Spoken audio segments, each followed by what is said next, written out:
Hello दोस्तों। अभिनव नाम है मेरा। स्वागत करता हूं आप सबका आपके अपने यूट्यूब चैनल मैथ्स बाय अभिनव राजपूत में। तो आप में से ना कई लोग मुझसे पूछ रहे थे कि आपको ना डबल बने हुए 1 साल हो गया है, तो इंक्रीमेंट में मिल गया होगा आपको आपकी सैलरी में, तो उसके बाद आपकी कितनी सैलरी आती है। बेसिकली जॉब जब आप ज्वाइन करते हो उसके 1 साल बाद आपकी सैलरी कितनी होती है। तो अभी मैं आपको वही दिखाने वाला हूं कि 1 साल बाद आपका सैलरी कितना हो जाता है। तो मैं आपको अपने बारे में बता दूं, 1 फरवरी 2022 को मैंने as a assistant audit officer Patna office में ज्वाइन किया था। और उस समय जो डब्ल्यू की कितनी सैलरी होती है उसमें मैंने ऑलरेडी एक वीडियो बना दिया है। तो आफ्टर 1 ईयर एक इंक्रीमेंट के बाद आपकी कितनी सैलरी रहती है, डीए वगैरह भी बढ़ता रहता है, तो वो आपको अभी आने वाले टाइम में पता चल जाएगा। तो चलो स्टार्ट करते हैं। तो सैलरी स्लिप दिखाने से पहले ना मैं आपको एक किताब के बारे में बताता हूँ। जैसा कि मैंने कहा था कि हर एक वीडियो में मैं एक छोटा छोटा इन्फॉर्मेशन किसी न किसी बुक के बारे में देता रहूंगा। तो आज ना हम नियॉन पब्लिकेशन की ना जो सीजीएल मेंस की एक मैथ्स की किताब है उसके बारे में बात करेंगे। तो देखो, अगर आप एसएससी की कोई भी एग्जाम की तैयारी कर रहे हो ना, तो बहुत इंपॉर्टेंट है कि आप अच्छे अच्छे क्वेश्चंस की प्रैक्टिस करो। और अच्छे क्वेश्चंस आपको ना सीजीएल मेंस में मिलेंगे। तो मेनली इन्होंने क्या किया है कि 2010 से लेके 2021-22 तक के जितने भी पेपर्स हैं हुए हैं ना, उनका एक तरह से आप यूं कह लो कि इस किताब में ना उन्होंने सारे शिफ्ट का पेपर दे रखा है। ये जो किताब है ये आप Amazon फ्लिपकार्ट से खरीद सकते हो, और इसका ना एक फ्री पीडीएफ, जो फ्री पीडीएफ है वो आपको मेरे चैनल पे मिल जाएगा। अगर आप हार्ड कॉपी परचेज कर सकते हो तो आप वहां से कर लेना, और अगर आप सॉफ्ट कॉपी से पढ़ सकते हो तो बिल्कुल आपको मेरे ये टेलीग्राम चैनल पे मिल जाएगा। और मैं तो बोलूंगा आप एसएससी की किसी भी एग्जाम की तैयारी कर रहे हो, एक बार ये जो पीछे के जो मेंस के क्वेश्चंस है वो जरूर प्रैक्टिस करके जाओ। हालांकि मैथ्स का पेपर आप कह सकते हो कि थोड़ा इजी आ रहा है आजकल, लेकिन हमेशा ऐसा नहीं होता, पेपर का पैटर्न कभी भी चेंज हो जाता है। तो चलते हैं, शुरू करते हैं। चलो अब ना मैं आपको मेरी पे स्लिप के बारे में बताता हूँ और दिखाता हूँ कि मेरी सैलरी कितनी जनरेट होती है हर महीने। ये बेसिकली जनवरी 2022 का पे स्लिप है, 23 का जैन 2023 का। बेसिकली एक इंक्रीमेंट लगने के बाद का है, जैसा कि मैंने आपको बता दिया है ऑलरेडी। सो बेसिक पे जो अभी है ये अप्रॉक्स 49,000 है मेरा। ठीक है, जब आप ज्वाइन करते हो, बिल्कुल नए रहते हो, तो आपका बेसिक पे 47,600 होता है।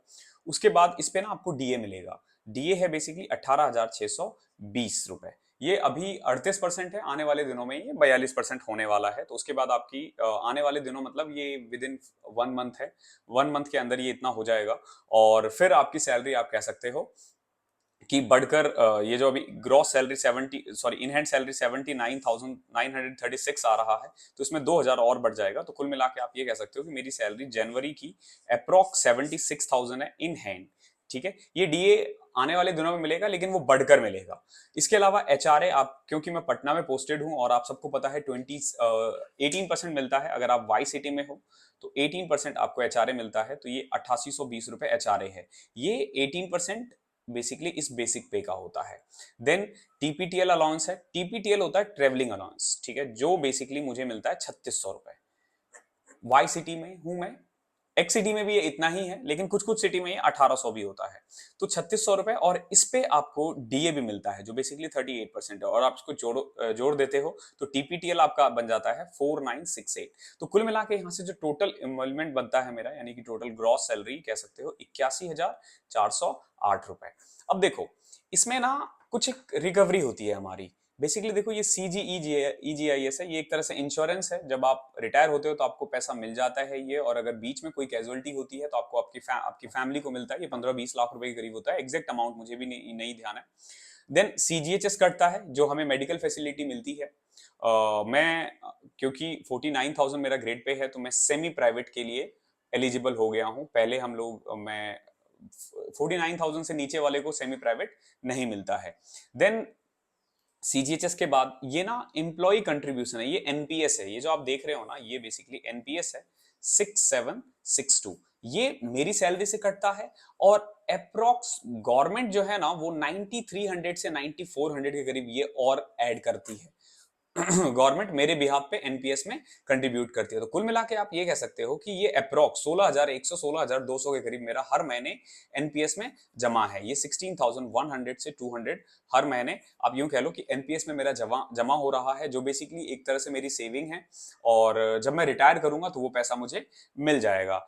तो अगर आप इसको पूरा देखते हो ना, तो यहाँ पे जो ग्रॉस सैलरी बनती है ना, ये 81,408 रुपए है। ओके, अब इसमें मैं ना गवर्नमेंट कंट्रीब्यूशन जो है ना वो 9,200 या 9,300 9,200 में मान के चलूं, ऐड कर देता हूं, तो ये कुल मिला के 90,600 8 रुपए है। और क्योंकि ये डीए का अनाउंसमेंट कभी भी हो सकता है, तो आप 2,000 रुपए उसका भी ऐड कर लो अप्रोक्स। तो कुल मिला के ग्रॉस सैलरी जो है अभी वाई सिटी में अगर आप हो तो 92,600 के करीब है। और अगर आप यही वाई सिटी में होते तो इसमें अप्रोक्स 6,000 और ऐड कर दो, बेसिकली 4,400 रुपए और ऐड हो जाएगा, और तो इसमें कुछ ऐड होगा नहीं, मतलब 4,500 रुपए के करीब और ऐड कर दो।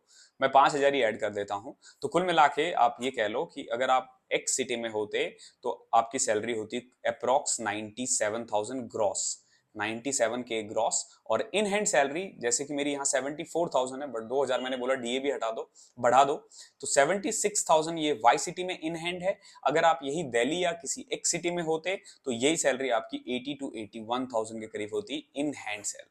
तो कुल मिला के ये टोटल मेरा सैलरी स्लिप था, जो एक इंक्रीमेंट के बाद का है। आप में से कई लोग मुझसे पूछ रहे थे कि आप एक बार सैलरी एक मतलब एक इंक्रीमेंट के बाद आपकी सैलरी कितनी बन जाती है।